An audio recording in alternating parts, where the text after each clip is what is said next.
You ever hear a sound that just stops you? A crash so loud it's like the world itself cracked open? That's how it started for me, a deafening boom of metal and wood that shook my quiet little street in Maple Grove, Ohio. I bolted outside, heart pounding, to find Linda Hargrove, our neighborhood's self-crowned HOA dictator, staggering out of her gleaming Lexus SUV, staring at the wreckage of her front bumper, crumpled like a soda can against my fence. Except this time my fence didn't budge, her car did. Hissing smoke, hood mangled, while neighbors peeked from their porches, whispering, chuckling, phones already out. For months, Linda had been treating my yard like her personal highway, mowing down my fence like it was nothing. But this time, this time, she hit something stronger than her ego, and it wasn't an accident. I've been waiting for this moment, and let me tell you, it felt good. Want to know how a regular guy like me turned a simple fence into Linda's worst nightmare? Stick around, this is a story of patience, a little ingenuity, and a whole lot of karma. I moved to Maple Grove 3 years ago, chasing that suburban dream, kids on bikes, lawns mowed just right, the kind of place where you can sip coffee on your porch and feel like you made it. My house wasn't much, a modest 2-bedroom with a small yard, but I poured my heart into it. The fence was my pride, and join out some Home Depot kit, but a real labor of love. I spent weekends cutting pine boards, measuring every inch, painting it this crisp, clean white that glowed in the evening sun. It wasn't just a fence, it was my stake in the ground, my little piece of the world. Me and my old dog, Rusty, we'd sit out there, him sprawled by the gate. Me with a beer, watching the sunset. For a while, it was perfect until Linda Hargrove decided my yard was her shortcut. Linda was the kind of woman who walked into a room and expected it to bow. Late 50s, always in designer yoga pants, sunglasses perched like a crown, driving a Lexus so shiny it practically screamed money.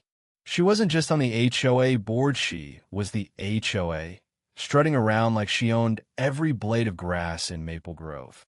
At first, I didn't care much. She'd pin notes on the community board about approved mailbox colors or how your hedges couldn't be a half-inch over regulation. Fine, let her play queen. But then she noticed me. It started small, her slowing down as she drove by, window cracked, tossing out, "That fence of yours, Tom, it's looking a tad faded. HOA prefers a brighter white, don't you think?" I nod, smile, keep the peace. But then one morning, Rusty's barking woke me up. I stepped outside, coffee still in hand, and saw it me fence, splintered, leaning like a drunk at a bar, tire tracks carved deep into my lawn. I didn't need a detective to know who did it.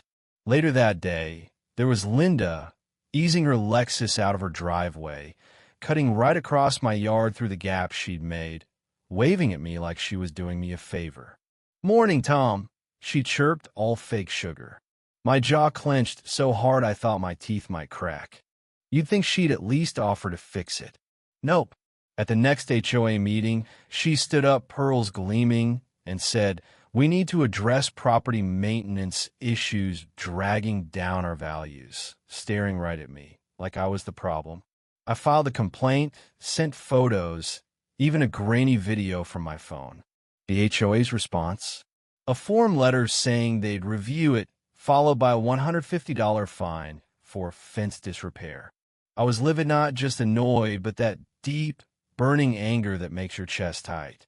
Linda wasn't just wrecking my fence. She was spitting on everything I'd built, laughing while she did it. And the neighborhood? Most of them stayed quiet, too scared of her to say a word. But I wasn't about to let her win. Not like this. I started watching her, not in a creepy way, just observing. Linda had a routine yoga at 8 a.m., errands by noon, evening patrols in her SUV, hunting for violations to slap on her clipboard. And every few days, she'd plow through my fence, smirking like it was a game. I tried talking to her once, caught her unloading groceries, kept it calm.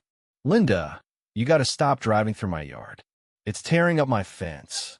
She didn't even look up, just flicked her hand like I was a fly. "Oh, Tom, it's barely a fence. If you want privacy, build something solid. Honestly, it looks like a public path." Then she laughed, sharp and mean, and walked away. That laugh, it stuck with me, rattling in my head like loose change. I went to the HOA again, brought more evidence, sat through another meeting while Linda smirked across the table. The board president, Harold, hemmed and hawed about gray areas and property disputes. Gray areas? Her tire tracks were literally in my grass.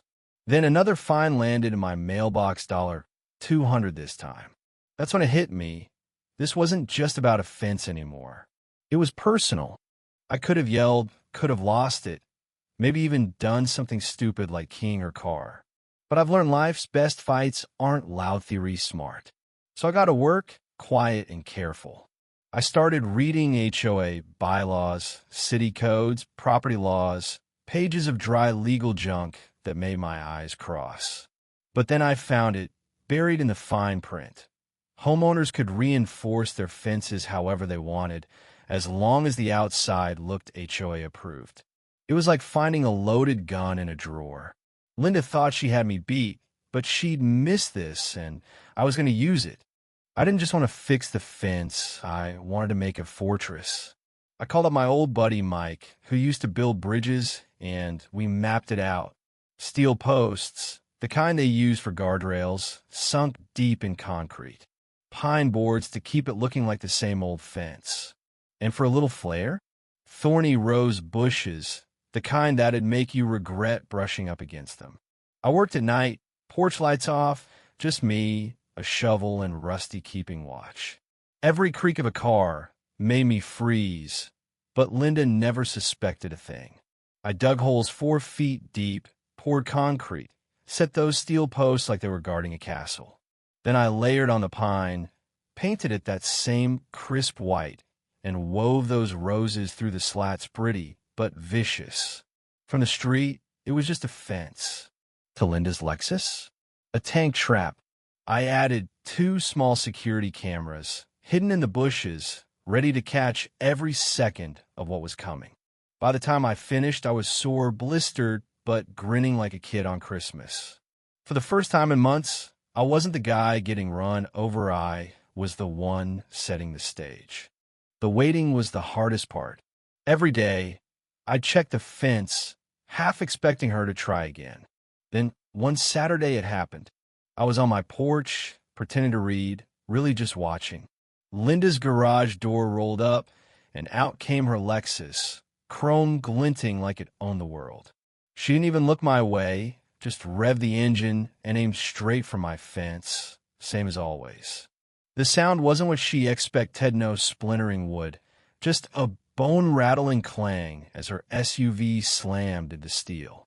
The front crumpled, airbags popped, and Linda screamed like she'd seen a ghost. Those roses? They clawed her paint to shreds, petals flying like confetti. Neighbors spilled out, phones up, laughing, filming. It was chaos, beautiful chaos. I strolled over, heart racing, but playing it cool. Linda stumbled out. Hair a mess, scratches on her arms from the thorns. "What the hell did you do, Tom?" she screeched, pointing like I'd set a bear trap. I shrugged, biting back a grin.